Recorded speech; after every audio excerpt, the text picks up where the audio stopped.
পশ্চিম ত্রিপুরা হাঙ্কর পরিষদ নিয়ে ৭ নম্বর কেন্দ্র নিয়ে বিজেপি চংজা ক্যান্ডিডেট জয়লাল দাস নিয়ে সত্থান্ন বাইক রাকশাল ত্রিপুরা সিমলানি পঞ্চবটি হাতিবাই নাঞ্জা কমিউনিটি হল কাশা ককচাপ সংস্থা শাখা जों फेरांगते हुकबार बेदिकनि मंत्री रतनलाल नाथनि मानजाक मुंनि बिसिंति अशालनि पांडा संस्था शाखा अशालनि पांडा फाइ मानजाखा कैंडिडेट जयलाल दास जनजाति मोर्चा त्रिपुरा प्रदेश कमिटिनि तांफां मंगल देबबर्मा बिजेपि 1 नम्बर सिमला मन्डल तांफां जुगेन्द्र देबबर्मा न खबै देबकमुनि रक अशालनि पांडा ओ मंत्री बिजेपिनि आदं रकनि बसकांगो कक नाराकथानि शाखा फाइनि पंचायत चौमारियाव बिजेपिनि चंजा कैंडिडेट जयलाल दास न गोबां भोट बाय क्लाइ ख्लाइनानि बागै शाखा अशालनि पांडा मानजाक फाइनाय যত আদম রক্ত bureau report north east Tripura.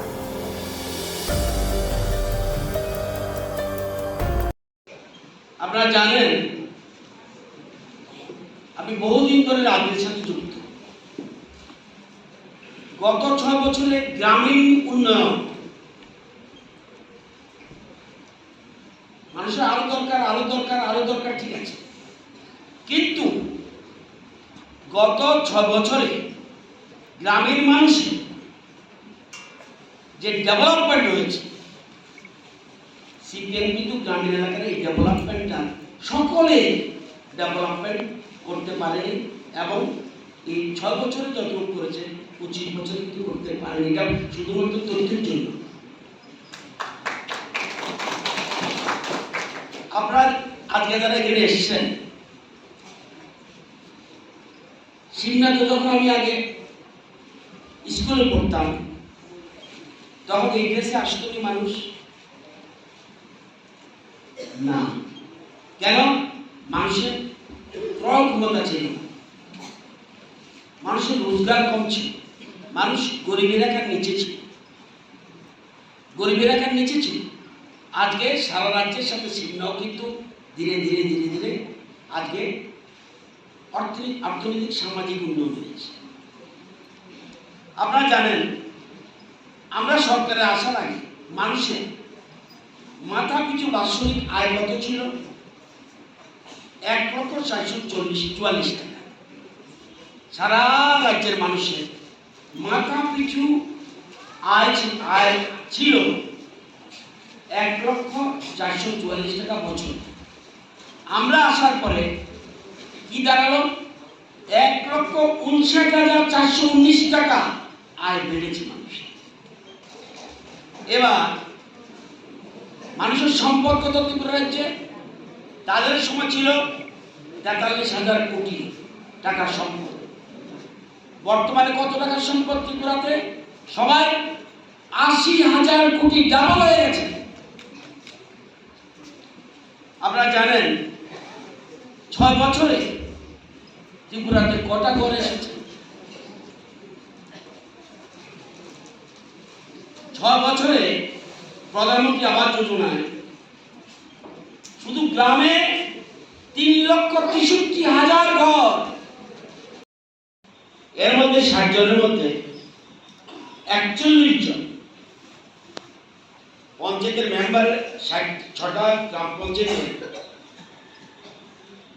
60 জন মেম্বারের মধ্যে এর মধ্যে 41 জন বিনা প্রতিদ্বন্দ্বিতায় জিতে গেছে।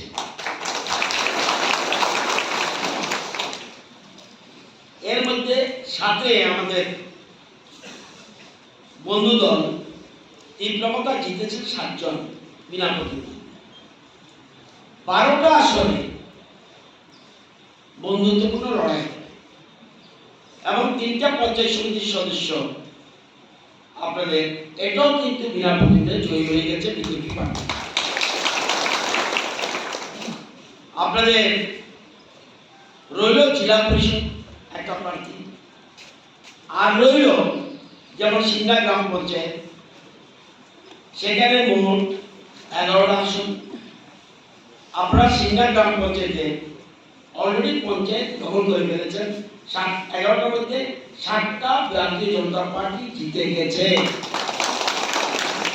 এবং একটা তীব্রমতা জিতেছে, আর 3টা আসনে বন্ধুত্বপূর্ণ লড়াই। ঈশানপুর টোটাল 9টা আসন, 9টা আসনে সবগুলি আসনে বিজেপি প্রার্থী জয়ী হয়ে গেছে।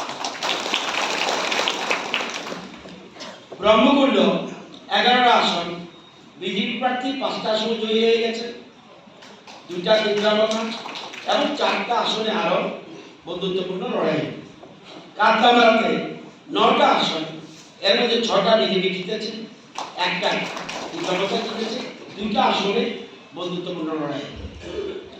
বিদ্যাসাগর পঞ্চায়েতে মোট 9টা আসন, 6টা অলরেডি ভারতীয় জনতা পার্টি জিতে গেছে, 1টা কেন্দ্রাপথা, 2টা আসনে বিদ্যাসাগরের লড়াই, বন্ধুত্বপূর্ণ লড়াই। মন্তলাতে মোট 11টা আসন, 11টার মধ্যে বিজেপি 8টা আসনে জয়ী হয়ে গেছে, 2টা কেন্দ্রাপথা এবং 1টাতে বন্ধুত্বপূর্ণ লড়াই। এলো বাস্তব চিত্র আপনাদের। আমি বক্তব্যটা পরে বলবো, আগে বলেন সিংনাল পঞ্চায়েত থেকে যারা যারা আছেন